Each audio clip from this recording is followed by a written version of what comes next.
So here we have a graphic relating to how you're going to calculate or help folks calculate how much they may be eligible for.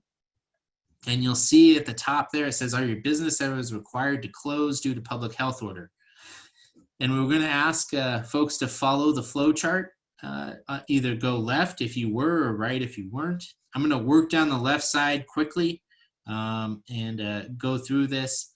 We're going to ask that they start by calculating their past lost gross revenue. So if they were a business that had to close from March 13th until the day they apply, we want them to figure out how much revenue they lost. And again, think of this not as profit, but as gross revenue. So that very top line, the money in the door, how much are they down? And probably the best way to calculate that is we want folks to compare it to last year. And so in 2020, if you lost $100,000 as compared to 2019, that's what we're going to have you put in that box. Next, we want them to add any past COVID-related expenses. So any kind of extraordinary expense that they incurred, you know, maybe they put up those sneeze guards, maybe they have styrofoam containers at restaurants, doing extra cleaning, anything like that that's out of the ordinary. We want those expenses added to that box. And then we're going to ask them to subtract any kind of cost savings that they had from COVID-19. So maybe their payroll expense went down because maybe they adjusted their business hours due to less demand. So anything that maybe saved the business some money, we're going to want to deduct that out. For those of you that are familiar, you'll notice that those first three variables in the flow chart are identical to what we calculate in the interruption fund. So keep that in mind as well. And then the next step, when we follow around the gray path, is that we're going to have you add any kind of future extraordinary expenses. So if you know, or the business knows that from August to the end of November, they're going to have extra cleaning expense to keep the place looking good, then that we can try and help pay for some of those expenses up front.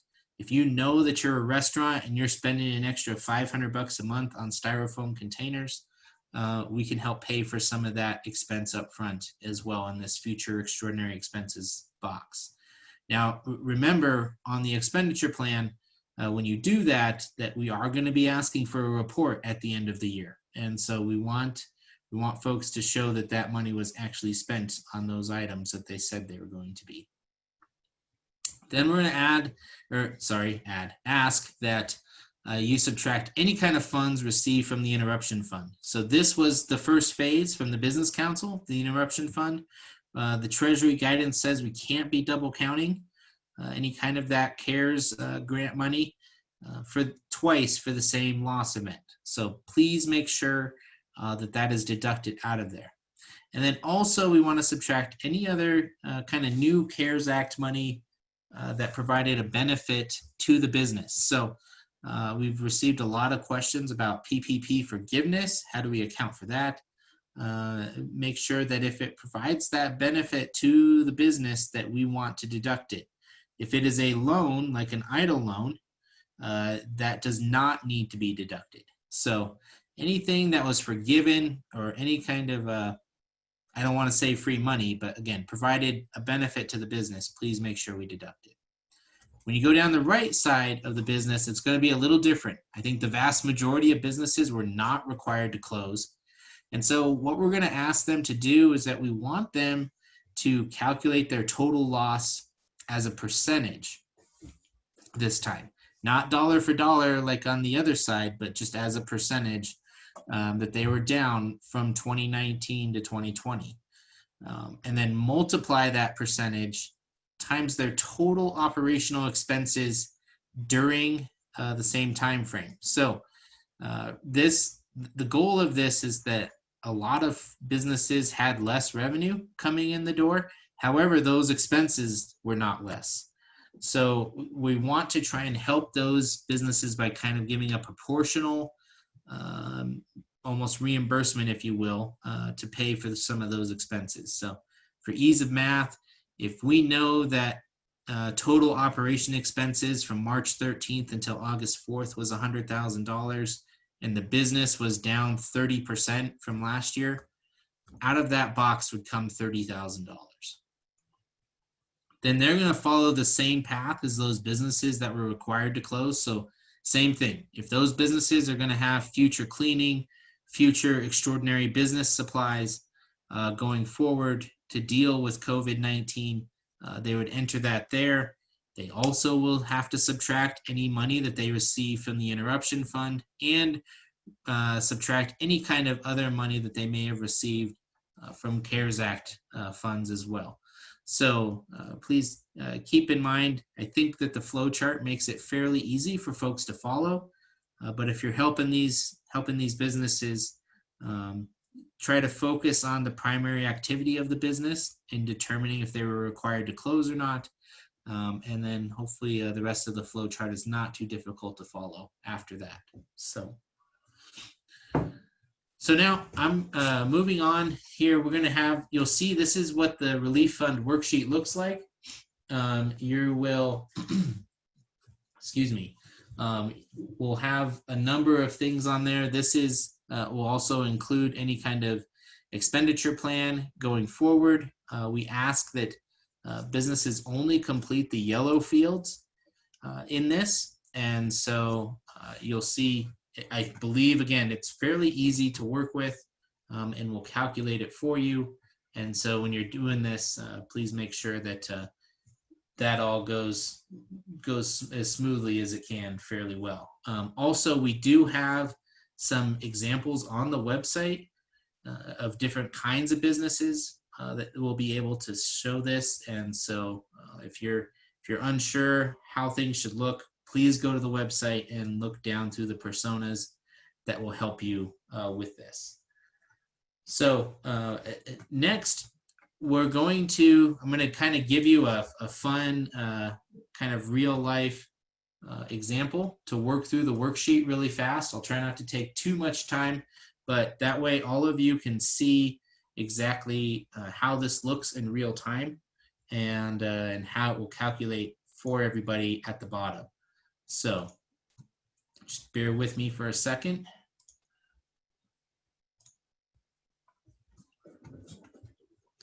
So now you'll notice here that we are doing a business that was not required to close. There is a different worksheet for those businesses required to close. However, I wanted to do this in real time for you so that you could see how things are. So these first couple boxes, what we're going to ask is that we have businesses enter their 2019 gross revenue as part of this here. And so I'll fill in these values really quick, and you can see how it also calculates it on the right side of the spreadsheet for you. And the goal of this section is to really compare from 2020 to 2019, again, to get that percentage of how much business is down.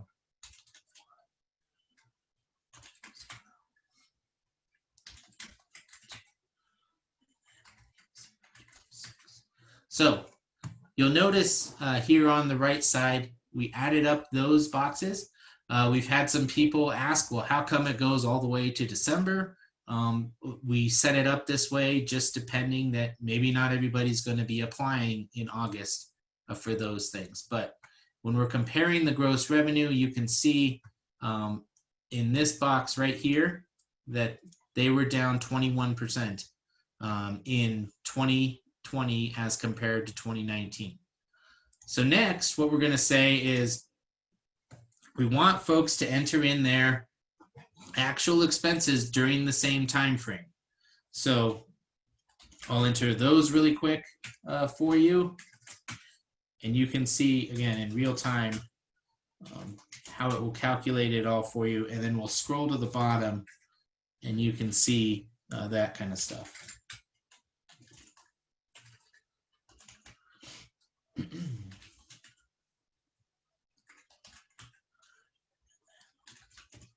And also keep in mind, you'll see that For all of these expenses that I'm only filling out the time frame the same as above with the revenue time frame. We can't be projecting any kind of expenses going forward in this section. You can in the next section down, but remember it has to be related to COVID and that that it's directly tied to those things. So sorry, trying to type and talk at the same time is a little challenging. So you'll see all of these aggregate expenses here are during the same time frame from March 13th to the application day. So now this next section down, this is that extraordinary expense. So we want to make sure that if the business is going to have some future extraordinary expenses, and you'll see from the application date until December 1st, here we'll add in a little bit for some future business supplies, and then some other future other expenses, perhaps like the extra cleaning, those kind of things. So they'd be getting $5,500 up front for the rest of the expenses during the year. Please make sure that this is not operational expenses. It's really important to make sure that this is extraordinary expenses, again, related to COVID. And also, so this business did not receive the interruption fund. They weren't able to really substantiate their losses quite yet. And so now that they know that they didn't receive that. So please keep in mind, if you did, you'd want to enter that here. And then the next one down, we're going to enter in, they did receive PPP funds. Again, keep in mind that this is the amount that the business benefited from that PPP. And so also here you could put in idle advance if they received any kind of unemployment assistance. And then one other thing to keep in mind is that with the mitigation fund, we want to deduct that as well. We're advising folks to fill out the relief fund first and then do the mitigation fund. However, if they go in reverse order, this box is important to figure out how much that they received so that we're not double counting those things. And then any kind of other CARES Act funds, I know that there's a multitude of other sources out there that maybe aren't listed here. So please make sure that those get counted there as well. So when we calculate this down here at the bottom, you'll see this 21% was how much they were down. We multiply that and times their total operational expenses during the time frame. Then we're going to add their extraordinary expenses going forward. They did not receive any of the interruption fund. However, they did get PPP here, and so they'd be eligible for just over $31,500 on this. And keep in mind that the maximum award with this is $300,000 as you're helping these businesses through. So I feel like it's fairly straightforward. Again, there are a number of examples on the website, so please use those and go at it from that direction.